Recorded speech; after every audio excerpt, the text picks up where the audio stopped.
Hey, what's up guys, my name is Cherno and welcome to episode 7 of the Sparky game engine series in which we make a game engine from scratch in C++.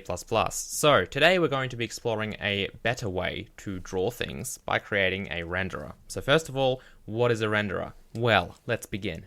So, a renderer is basically something that is in charge of drawing things to the screen. So think of it this way.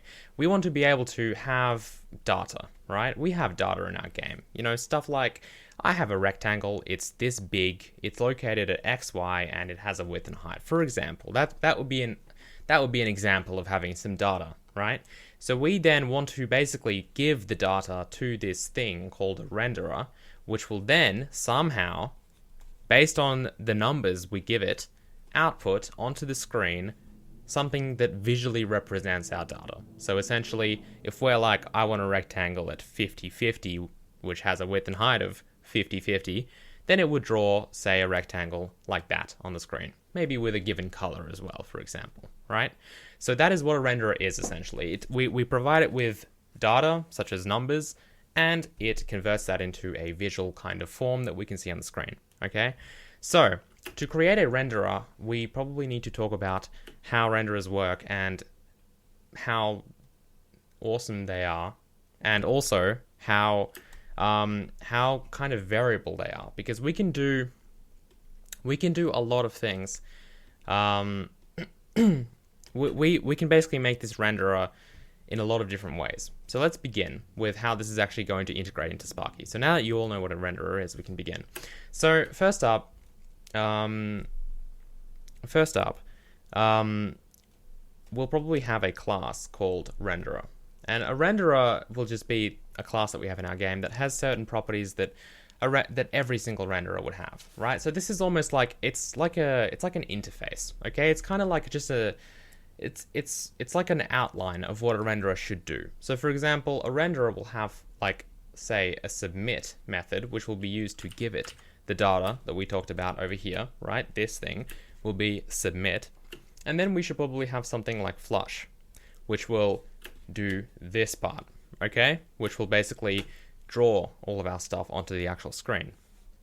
So these two things are essentially methods that will be in every single renderer. They're not something that will kind of be in one implementation but not the other. They need to be in every implementation of the renderer, okay? So that's why we're making this kind of base class.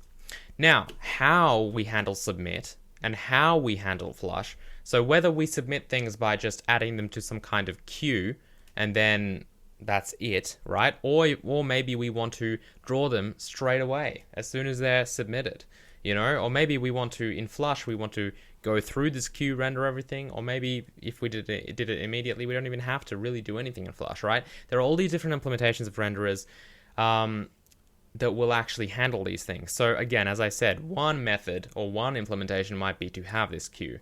Another implementation might be to draw things immediately. There's a vast array of different ways we could actually do this stuff. So what we could do instead is, again, have this kind of superclass, and then from then on we could have something like, say, a simple 2D renderer, let's just say. So that's kind of what we'll be starting off with making, right? And what this will do is pretty simple. It will we'll call submit, it'll probably add it to some kind of render queue, and then when we call flush, it will go through the render queue, dequeue all of the queue items, right? So it'll get rid of the queue of things to do once it renders them, and just render them one by one, all right? It's going to be that simple. That's a very simple implementation of a renderer, okay? Another one might be like an immediate kind of renderer, which draws it as soon as you hit submit, thus it doesn't have to store any kind of data about it or anything like that. That could be another implementation. And then as we go on, of course, we'll have to think of a more efficient way to render things. Because right now, what I've described as a simple 2D renderer, what it will do is it will simply take things and equate them to what are basically called draw calls. Okay, and we'll talk more about this in a minute. But the first thing I want to cover is this submit thing, right?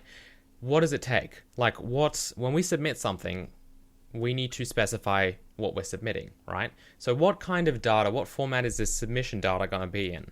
Well, we also have to have something called a renderable. So a renderable is basically an object which the renderer will render, okay? So an example of a renderable might be something like a sprite, okay? In fact, we'll probably have renderer 2D and then renderable 2D, all right? We'll have stuff like that. But a sprite is an example of a renderable 2D, yeah?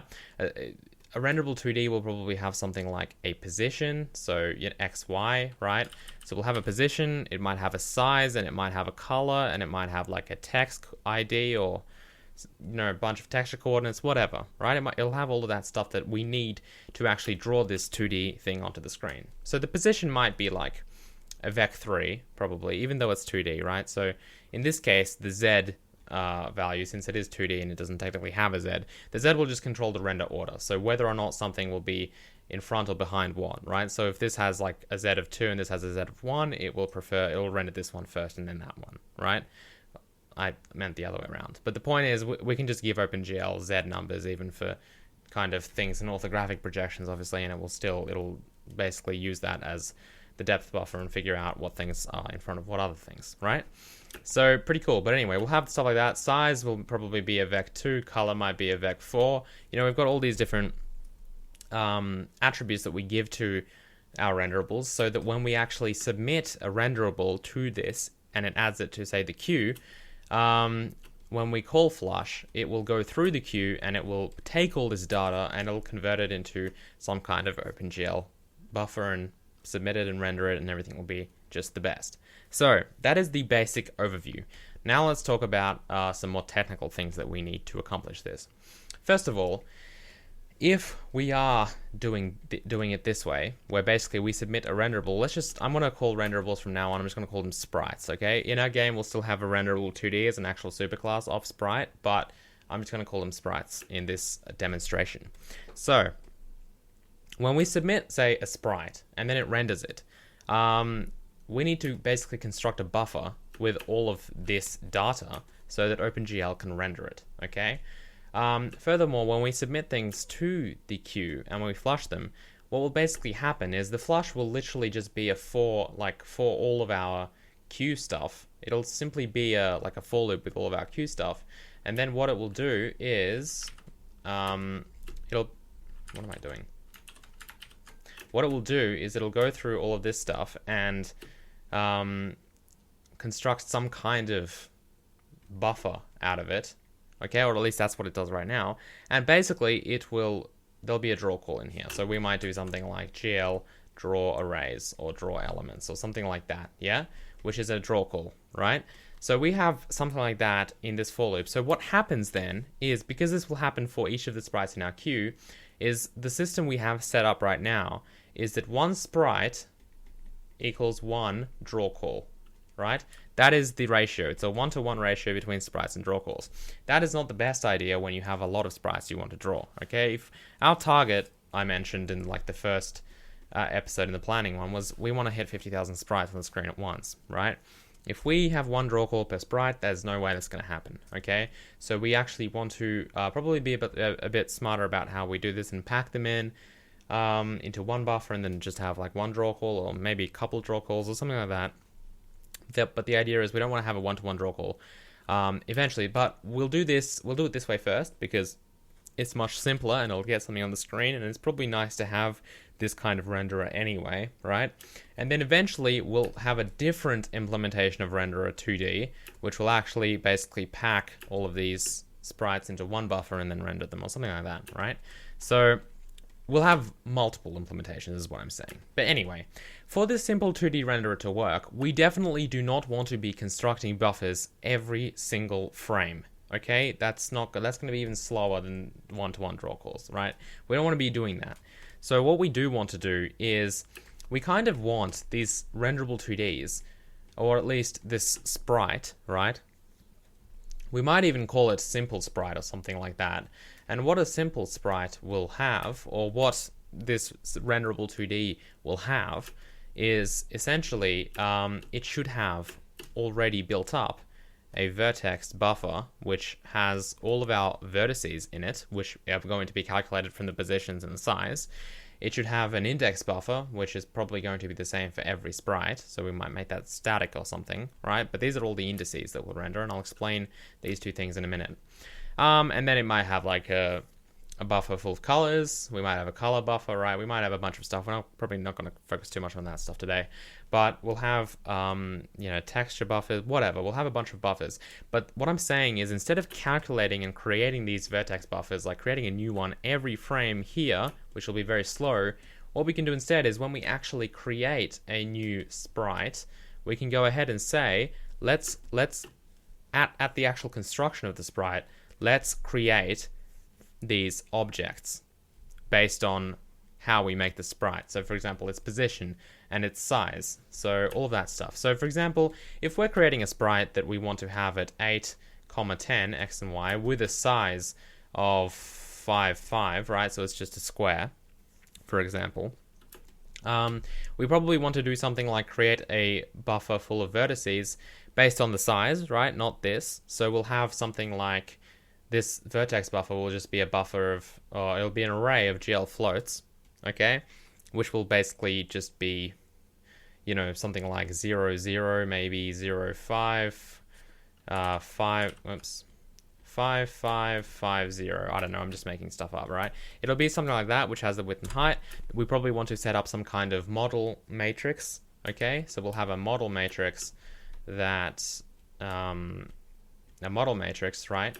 Which will basically have an x and y. It'll be a translation matrix, which has a vec3 of 8, 10, and I don't know, 0 for z or whatever. We might dictate the order.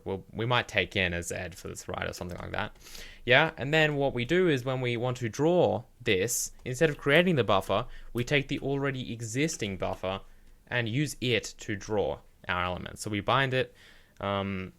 We'll definitely shove this all into a vertex array, by the way, but we'll bind all that stuff and we'll draw it, okay? And that's it. So that's our whole kind of workflow. So hopefully all you guys understand that. It was pretty brief, but we do have to start implementing this stuff. But yeah, that's kind of the idea, okay? So that'll be a bit faster than actually recreating that buffer, okay? We create it when we create the sprite because it's not going to change, right? The size of the sprite is not going to change. At least we're not going to let it. And in fact, if we do decide to change the sprite, maybe like that would be a good time to actually recreate the buffer, okay? So again, we can support resizable sprites, obviously.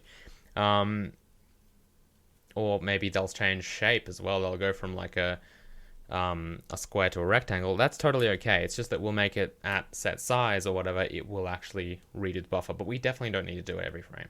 Okay, that's the idea. Let's get cracking. So what we need right now, one thing I want to mention quickly is that all of these lovely buffers, right, they obviously should be belonging to the same renderable 2D. So when we decide to draw them, we need to somehow say, these are all of our buffers, draw it using those buffers. So basically we need to bind all of them. So instead of, so that's kind of impossible to do. So what we need to do instead is basically house all of these buffers in a vertex array, okay?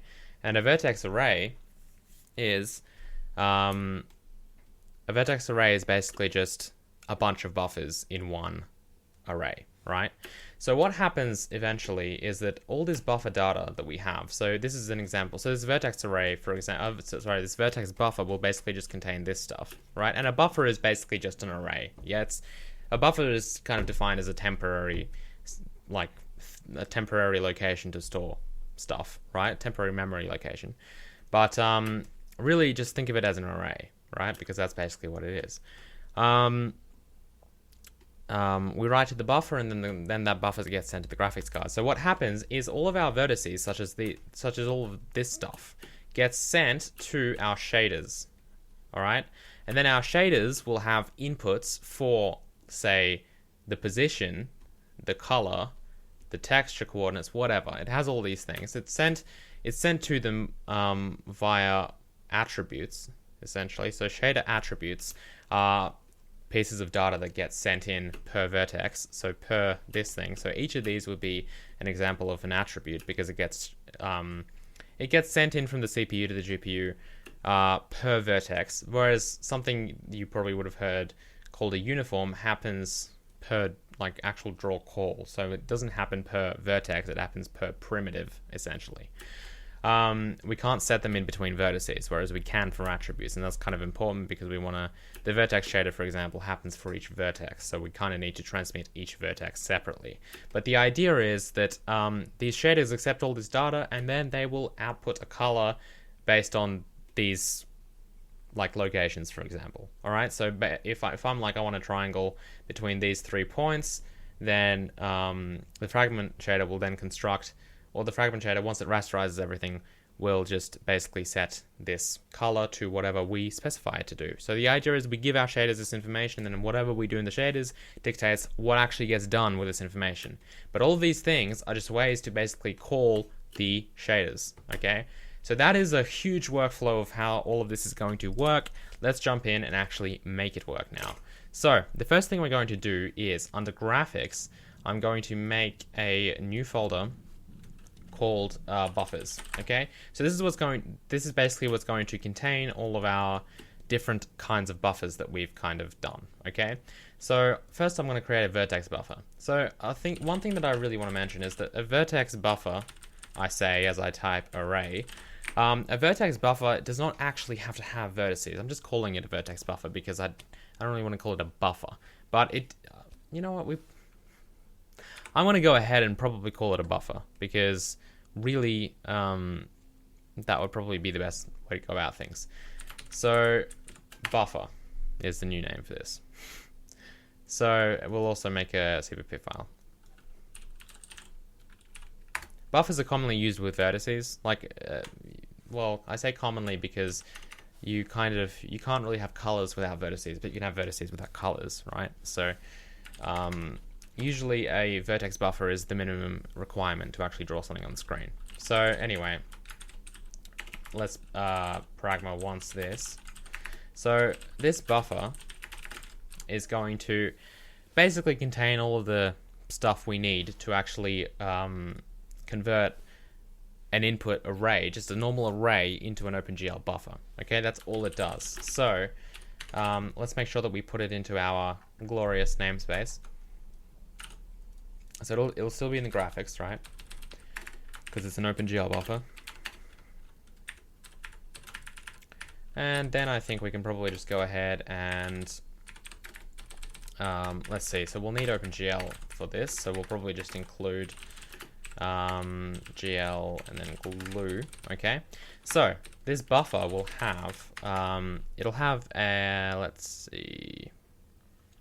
So we'll have an unsigned int called mbufferID. So this is going to be the actual ID that OpenGL provides us when we create the buffer.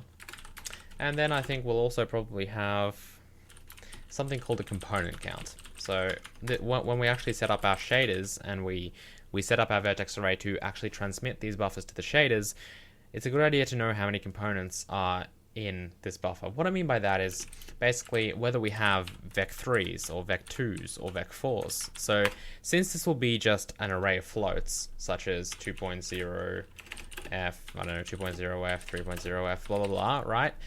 If these were positions, we need to tell it, say, these are 2 components, coordinates. So in other words, this is one vec2, this is one vec2, because it could also be one vec4, right?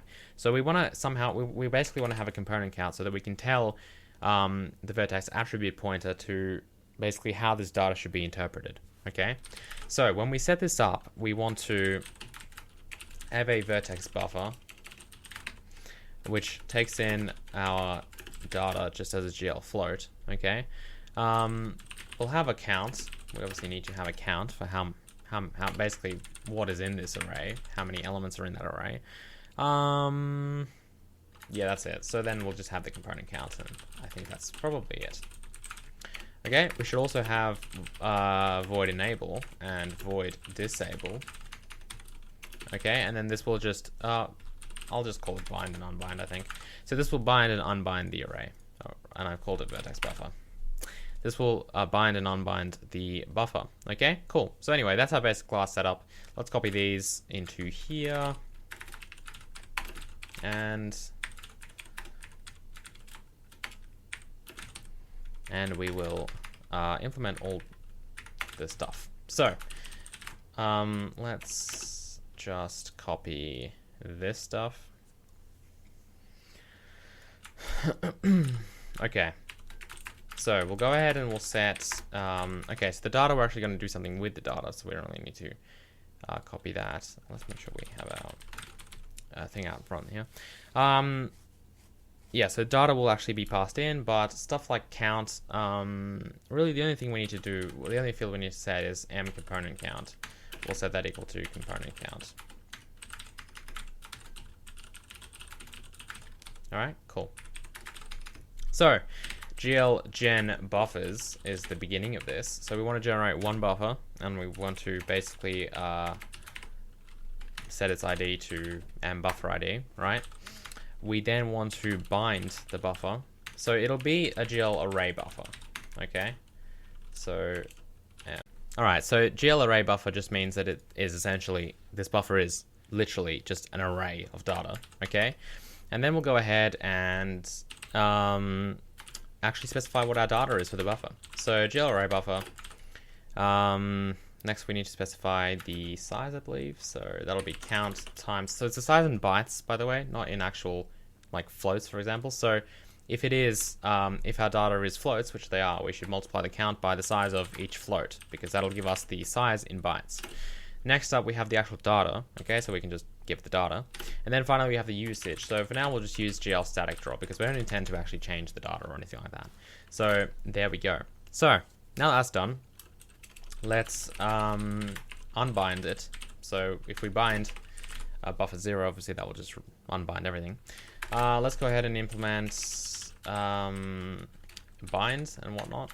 So bind will, of course, simply do this. And then unbind will do the exact same thing, but with 0. And then we need a way to get the component count as well. So we'll unbind to 0. I think I might just, this looks a bit weird, so I think I might just move this thing into the initializer. It doesn't really make a difference, but I thought it might just look, might make the code look a bit nicer, because this is just all of our OpenGL binding stuff. Anyway, now that we've got all this, let's probably make some kind of GL uint get component count const, which will just, yeah, it'll just return, it will just return component count. We can align that as well. All right, cool. There we go. So that's our master plan. I'll probably just leave that down there. That's our master plan for buffers. So as you can see, it's very simple, okay? All we do is we give it a bunch of data and it generates an OpenGL buffer out of it. That's it. That's really the extent to which this buffer thing will go. So the next thing we need to do is actually make an index buffer. So let's talk about indices quickly as well. I'll just make an index buffer.h and an index buffer.cpp. All right, cool. So what is an index buffer and what are indices? So when we have vertices that we want to draw, right, the way that we typically draw things is by using triangles, right? So if I want to draw a like a square or a rectangle, I basically draw it by drawing two triangles. Now, as you can probably notice, in every square, if we draw it in terms of triangles, there are two redundant points of data, okay? Two vertices that are redundant. They're over here. Because if I'm drawing, say, this one over here, then I need these three vertices. And then if I'm drawing this one over here, I also need three vertices. And if it's a square, again, these two will actually be the same, and then we'll have one more unique one. So really, there should only be four vertices, because these two are basically duplicates. So the question is, how can we only have four vertices if we need to draw 6 vertices? Well, that's where indices come in. So basically, let's just say this data was something like, maybe this was 0, 5, this was 5, sorry, this was 0, 0, this was 5, 0, and then this was 5, 5, right? So this is just an example of what the coordinates actually are.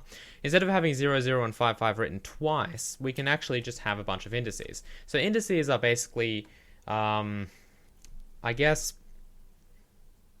indices are just, they basically, it's almost like a lookup table. It tells you which vertices to read. So if we have this and we want to use these 4 vertices to draw this, well, how do we do it? If we start, say, over here, for example, we might want to basically grab index 0. So if I label these as 0, 1, 2, and 3, I should have probably used a different color for that, though. So 0, 1, 2, 3, right? Yeah,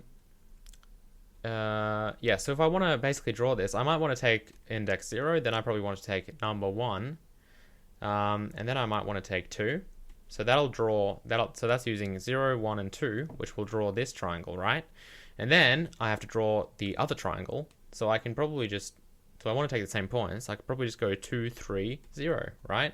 2, 3, 0. So 2, 3, and 0. And look, that's another triangle, okay? So basically, by having this list of numbers, which tell me which vertex to read so that I can draw this triangle, or these 2 triangles to create this square, by having this, I'm avoiding having 6 vertices. Like, I only need 4, okay, in this case. And as you can imagine, once you have, let's say, 3D models which use even more kind of redundant stuff, and you might have stuff like that, you can see that all of these points, right, this point has, like, at the moment, 3 of the same, like, 3 vertices that are the exact same, right? This one has like 2, this one has 2, this one has 2. You can see it starts to add up, and it's basically a lot easier to have indices, okay? So that's basically what indices are, yeah? They just let us kind of specify which vertex from our list of vertices we want to use to draw a selected triangle. So, that being said, let's basically copy everything that we had here and here, because it's going to be very much similar. So in here, I'll just adjust our namespaces, make them all pretty. Okay, and I'll call this an index buffer, okay, because that's what it is. And we don't need a component count, okay, we'll still need a buffer ID.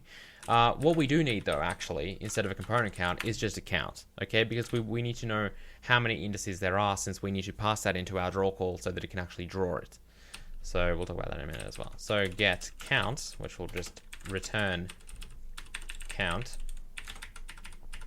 Bind unbind, everything will be the same. Instead of GL floats, so we'll take in GL unsigned shorts, okay? Unsigned byte is probably a good other thing. An unsigned int is also okay. Make sure it's unsigned. We'll get onto that in a minute. But the idea is that a short, or an unsigned short, is capable of basically storing up to around like 65536 different values, okay? So from 0 all the way to 65536, which is 2 to the power of 16, right? Because it's 16 bits. So basically an unsigned short or a normal short takes up 2 bytes of data, okay? Whereas an integer will take up 4 bytes of data, which is double the memory usage, right? So our question is this going to be enough indices? And my answer is yes, because worst comes to worst, that we have 2 options. If we need more than 65,000 indices, which potentially is probably going to happen, actually, to be honest. But if we need that many indices, we can either switch to an int, right? Or we can split up the draw call. So we can then just say, let's split this up into a different draw call and draw these indices again, but using a different bunch of vertex data, for example, right? So we can change it into an unsigned int, which would give us about 4 billion-ish indices. But this is going to be enough now, so let's just do that. So back here, we've got our shorts. Okay, the other option is obviously using bytes. So if we add an unsigned byte, yeah, that gives us from 0 to 255. And I should have probably said that this is actually 65535 because 65536 is the total amount of values, right? So we obviously, since we're starting at 0 and at 1, we have we go all the way up to 65535, okay? But 2 to the power of 16 is 65536. Anyway, the point is that we only have 255. That's kind of low. I'd say we're probably likely to get out of it. Again, drawing one sprite, we need exactly up to 3. Okay, we need 4 different values. We just need up to 3. That's the maximum number we have to support to have that. So really, it could be like 2 bits. Okay, that's really all we need to draw one sprite to the screen. Okay, so it is going to get more complicated when we start packing sprites and when we start actually using 3D models and all that stuff, which we will get to eventually. But the idea is, for now, this should be enough. That's slightly too small. That's probably the right size, and 4 billion is slightly too large. So we're going to just stick with this. Anyway, that was quite an in-depth explanation, but let's move on and create this. So the key difference here, right? And there's really no real big difference, but the key difference here is that instead of binding to a GL array buffer, we're going to bind to a GL element array buffer, okay? And similarly, we're going to our draw calls are going to be using GL draw elements, which is basically similar to GL draw arrays, except it uses indices, which is what we want. So let's change all of this to be element array buffer. Everything else will stay the same. Obviously, make sure you're using GL U short instead of float here, because that will literally be half the size of a float. Everything else looks good. Make sure you change this up instead of component count. Yeah, make sure you include index buffer. That's probably important. Yeah, everything else looks pretty good. So instead of component count, of course, we just want count. And we don't need this anymore. So back here, we can just delete that. And I think everything else looks pretty good. So we've got unsigned shorts, good, and we've got all that stuff. But yeah, everything looks pretty good. Yeah, I'm pretty satisfied with that. Okay, so that's done. Now we need to basically pop our stuff into an array. So we need to talk about vertex arrays in a minute. So let's create vertex array.h. This is kind of the final step. Once we've got everything working. So a vertex array, as I said, it's just it's almost like a bunch of vertex data stuff tied together.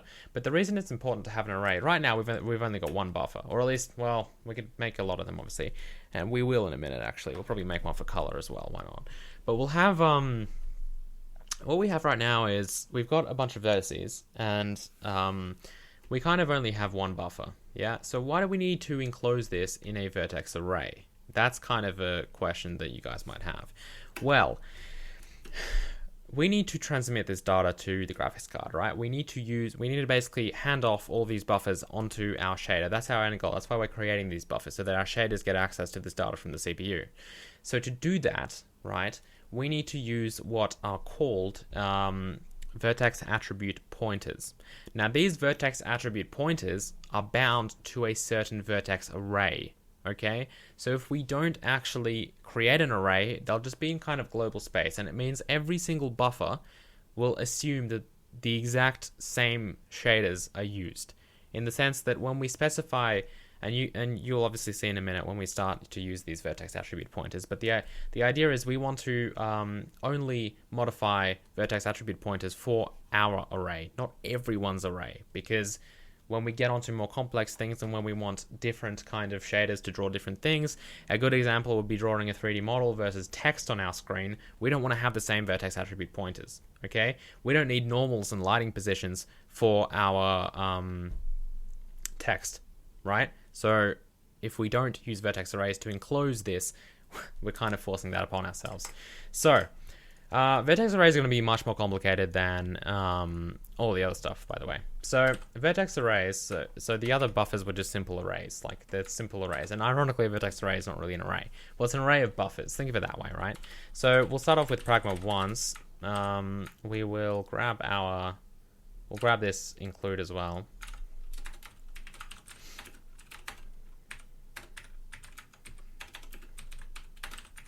Okay, and then we'll have class vertex array. So a vertex array will also have to have an array ID. So gluint m array ID. Okay, and then it should probably have some kind of data structure which holds all this buffer. So I'm just going to use a simple vector for this. So include vector, and then we'll just have a vector filled with buffers, right? Specifically pointers to buffers. So we'll call this m buffers, okay, and make sure we include our buffer. Okay, so those are our buffers, and then when we create this, creating vertex arrays is probably going to be pretty simple. We'll also make a destructor. So the idea is that when you give this vertex array a buffer, the buffer now belongs to the vertex array, which means that it is now the vertex array's job to maintain it. So what I mean by that is it does not get copied. Okay, theoretically we could make it do that, but I think it'll probably make more sense this way. So when you create a buffer, its memory is now managed by the array that you give it to. Okay, which also means that you can't give the same buffer to numerous arrays. You actually have to create new buffers every time. So again, that's kind of up to you how you want to do it. We'll do it like this for now. If we encounter any like, I don't know, any problems with that approach, or we decide to change it, that'll be pretty easy to do. So we'll have to specify a buffer that we want to add. Yeah, add buffer. I don't know why I call it buffers, but our buffer that we want to add, and then we actually need to specify which vertex attribute pointer index we want to use. So gluint index. All right. So when we start implementing this, I will explain. So we'll have bind and unbind, and then that's pretty much all we need to start implementing this stuff. So we'll include vertex array.h and our namespaces. I wish Visual Studio would stop trying to drop it onto new lines, because it's getting annoying to fix this. But anyway, vertex array. So the constructor still does need to do things, by the way. It does need to generate our vertex arrays. So we want to generate one array, and m array ID is what we're going to pass in there. The destructor will do... okay, so the destructor will go through all of our entire vector, essentially, and delete everything in that vector. So it's really as simple as for int I equals 0, I is less than m buffers dot size I plus plus. Then we can just call delete m buffers I. Okay, it's that simple, and that will just delete all of our buffers from memory. Okay, and by buffers I mean literally like these buffer objects. Okay, so next up, let's implement the add buffer, which is going to be the meaty kind of method in this class. So the buffer we want to add, of course, and then the index that we want to add it at. So the index is literally the shader index. So what I mean by this is that you see how in our shaders we have this layout location equals 0, yeah, for position, and then if we added, say, color, we might make that location equal to 1. Well, basically this is going to correspond, this index is going to correspond to this index. Okay, so we need to somehow get this buffer to be pointed into this location. So that's what this is there for, and this is a vertex array, not a vertex buffer. Okay, so first we need to bind our vertex array, which needs to be ended by an unbind. Then we need to bind whatever buffer we probably don't actually need to bind the buffer, do we? I'm gonna say we probably don't. I could be wrong though. Nah, I'm not wrong. Okay, I don't think we need to bind the buffer. We'll see though.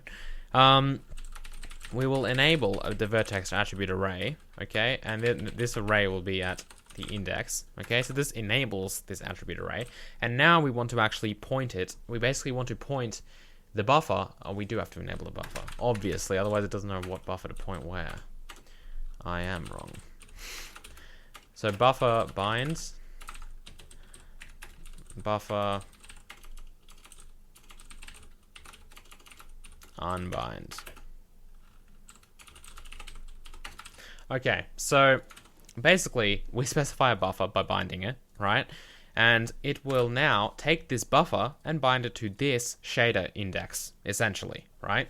So to do that, we call vertex attrib pointer, okay? The first thing is the index. So this index, this first parameter, will correspond to this, okay? To this attribute index. The second parameter is the size. So the size will basically just, so this isn't the size in bytes or anything, it's the size in terms of components. So that's where our buffer dot get component count comes in, all right? The type, so the type of data, so it's always going to be GL float because that's what we specified in our buffer over here, right? GL float, or rather, where do we specify that in? Oh, well, we didn't really specify it in, but we gave it, there is GL float, right? So that's the data we gave it, so we need to read it now. Normalized is always going to be false. Our data is not normalized. So stride and pointer can both be 0 for this, but if we were packing multiple, if this buffer had more than just one set of, say, vertices, so one set of vec4s, it had like vec4s for like 5 different sprites, we would have to actually change the stride and the offsets and whatnot to configure them to do that. So the stride will basically be the size of each thing, whereas the offset would be the current offset of for this specific pointer. Okay, so yes. Anyway, that's it. That's it. So we also probably want to not forget to add our buffer into here. If you don't want to have any kind of memory management, and what I mean by that is you don't actually want to have this vertex array take control of the buffer, you can just remove this, and that's done, okay? It's just that it's a good idea to keep it alive, kind of, in here, because we don't want to delete it. We want to kind of, once we're done with our buffers, it might be tempted to just delete them outside of this, right? What we kind of want to do instead, because we don't need them once we've added them to the array, right? But we don't want to delete them either, because what if we need to, I don't know, rebind them or whatever? Like we need to keep the actual like OpenGL buffer alive, which it will do by itself. It's not actually tied to the CPU's memory management. But if we want to change that buffer, for example, we can't if we've lost it, if we've deleted it. So we want to keep it. So I just thought a suitable place to keep it would be inside the destructor. No, inside the mbuffers vector. Okay, cool. Anyway, now that we've done that, let's have our bind, which we'll just call GL bind vertex array with the array ID, and then we'll have unbind.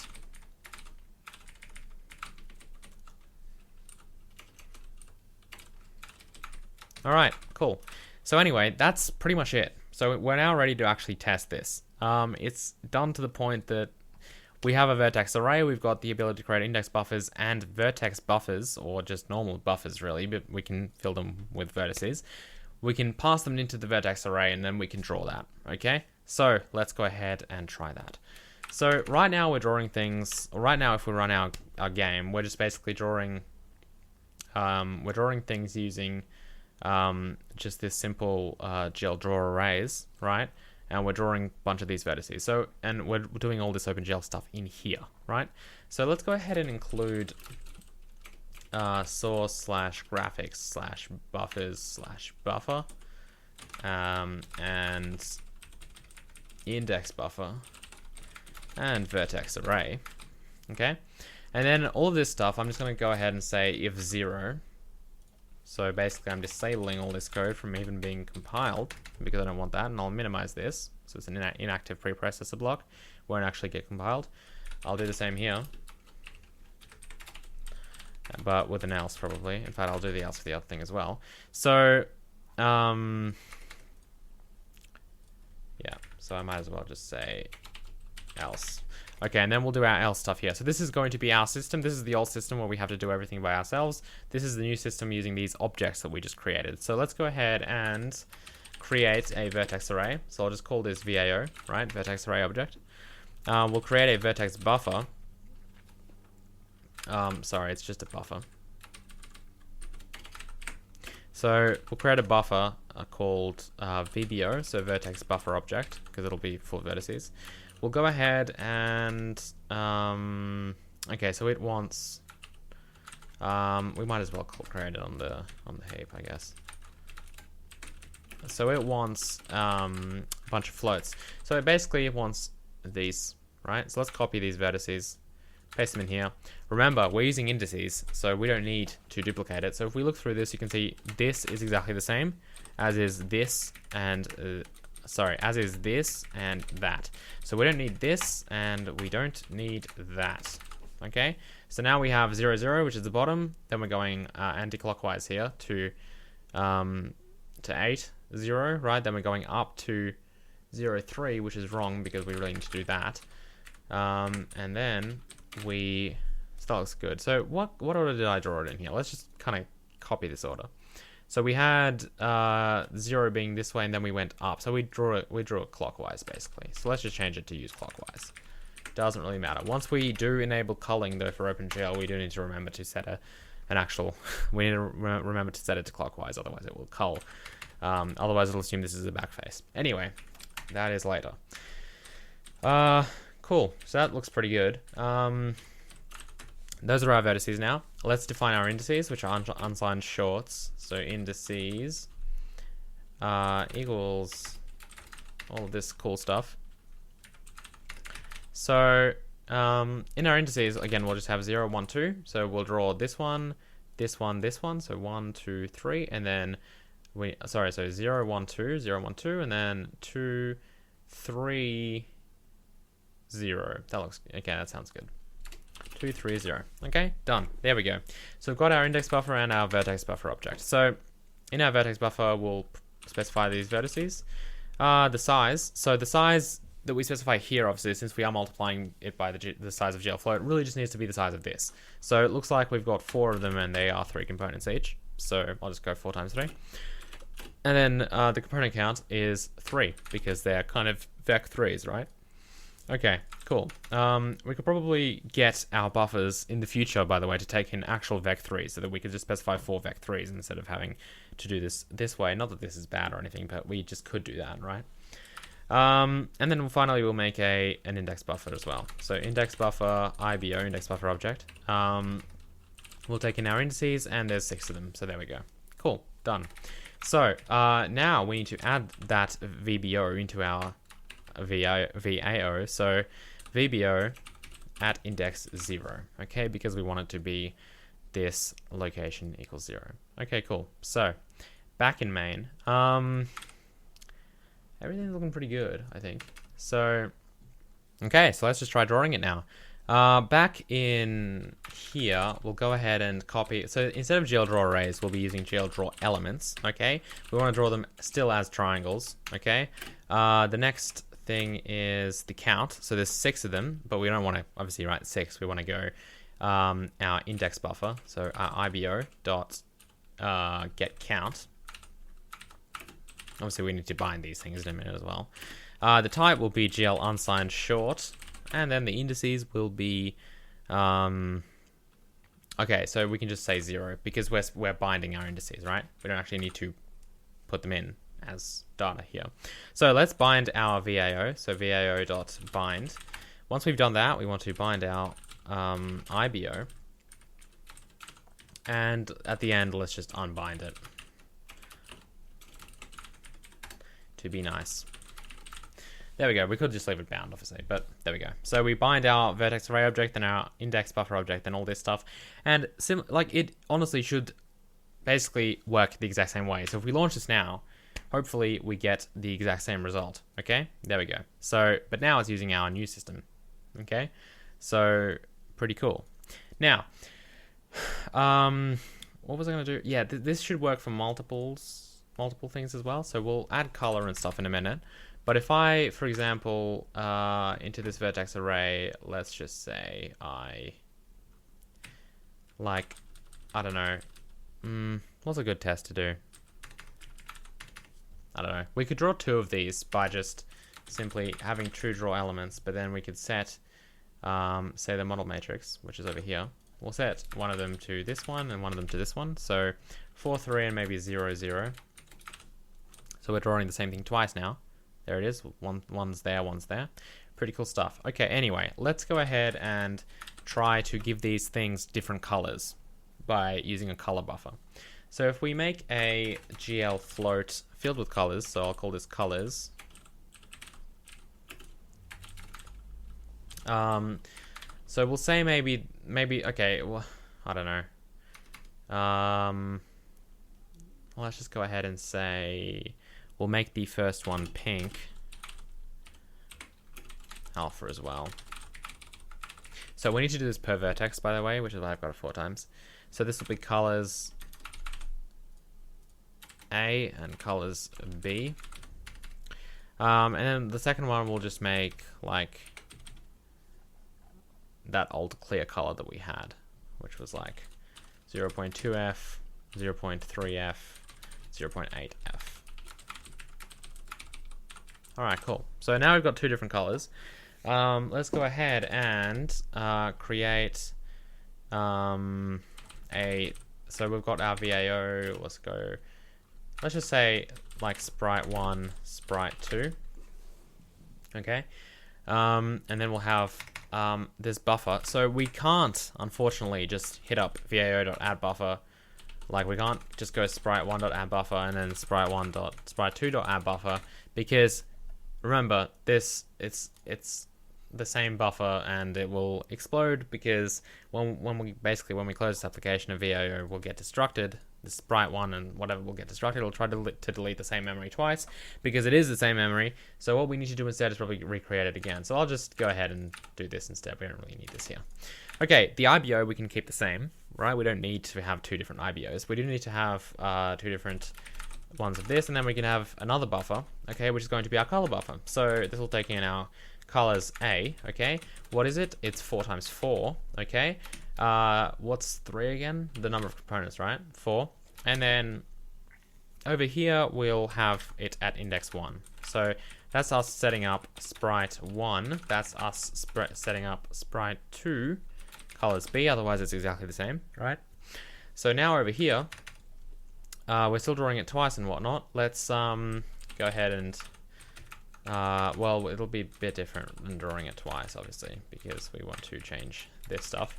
But sprite 1, so we're doing all this cool stuff, then we're drawing it, and then we'll do the same thing over here.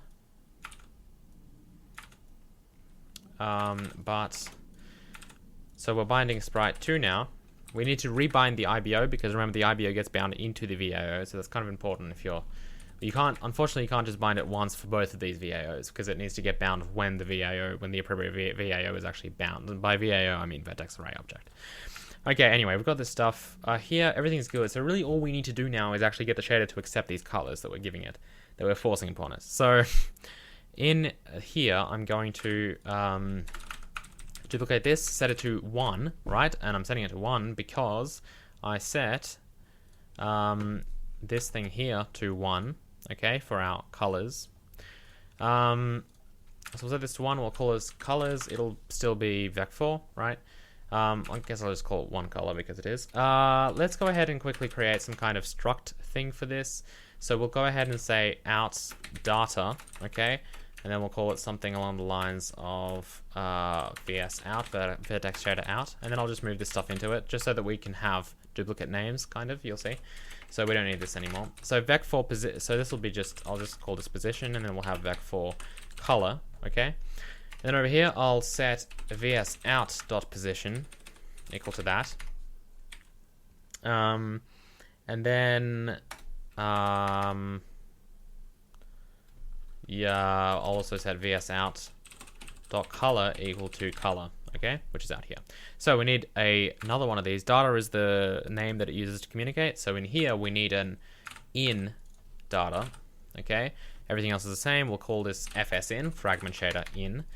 So over here, we'll just set, so color right now is being set to our uniform color, but instead, let's go ahead and set color. So I'll comment that out, and I'll just set color, which is our out color, equal to fsin.color. Pretty cool. Also, I think that this might have been something that I did on stream but off video. So in the previous episode, there was something about lighting not being centered because we weren't translating it by the model. So I think we had it like that before. I just added the model matrix into here so that the light position would be light position that gets calculated based on this position would actually be relative to the actual like screen instead of to the actual primitive that we were drawing. Okay, so that might be new, but it's here. Okay, cool. So that looks pretty good to me. We're drawing the color. Yeah, everything looks good. So make sure this position though is fsin.position.xy. Okay, cool. Anyway, that should compile. Let's run this. Okay, cool. So there we go. Pink and that blue color that I was talking about. Pretty cool. So out here though, I think we're still setting that uniform color, aren't we? We're not using it, but we're still setting it. Yeah, so that's all right. Let's quickly change this to be multiplied by intensity.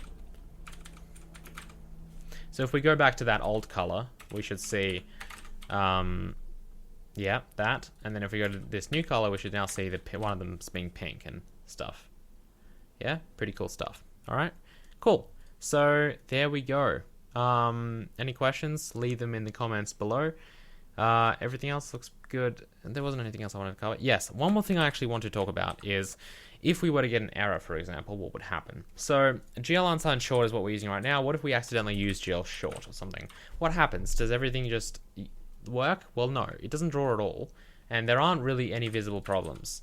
As in, nothing's complaining to us being like, you used the wrong enum, okay? So we want to mistakes like this can unfortunately take a while to debug. So to aid that, there should be a way for us to check for errors. Well, luckily, OpenGL does give us a way to check for errors. So this is an example of an error because indices have to be unsigned. So if we use something that is signed, OpenGL recognizes that as an error, even though in this case, technically the data would still work. But OpenGL refuses to render it because of this error. So we need a way to detect these errors. So if we go into our window class real quick, what we can do in every time we update, for example, which is over here, a good way, like the best way to do this would probably be after every single OpenGL function we call, we want to actually check for errors. But that's going to be, we might set that up eventually when we actually encounter these errors, but for now we can literally do something along the lines of GL error or something like, sorry, GL enum. So GL enum equals, and we'll call it error, right? Equals GL get error. Okay, so that'll get an error code for us, and then we can say that if error doesn't equal GL no error, it means there is an error. So what we should do is basically print out that error. So we can just go OpenGL error and then that error code followed by an end line. Okay, and with this system, if we do something like GL short instead of unsigned short and we call it, you'll see that we should actually get error 1280, which is invalid enum, which means we've basically done something like this. We've used the wrong enum here, for example. So if we change this back to unsigned short, we shouldn't have any errors. All right. And as you can see, nothing. Okay, so that's just something I wanted to put in for debugging in the future because it is kind of important. But other than that, there we go. We've got two different ways to draw things now. This one is significantly better because we use our own kind of API for that. And it simply wraps around OpenGL stuff and does a lot of the kind of work behind the scenes. And it seems to work with multiple buffers as well, which is nice. So any questions, leave them below. Next episode, we're probably going to move on to actually implementing these renderers. So right now we've got all this stuff implemented. Next time we're going to move on to creating renderable 2Ds and probably getting a renderer to handle this rather than all of us doing it in the main function. So yeah, if you guys enjoyed this video, please hit the like button and I will see you next time. Goodbye.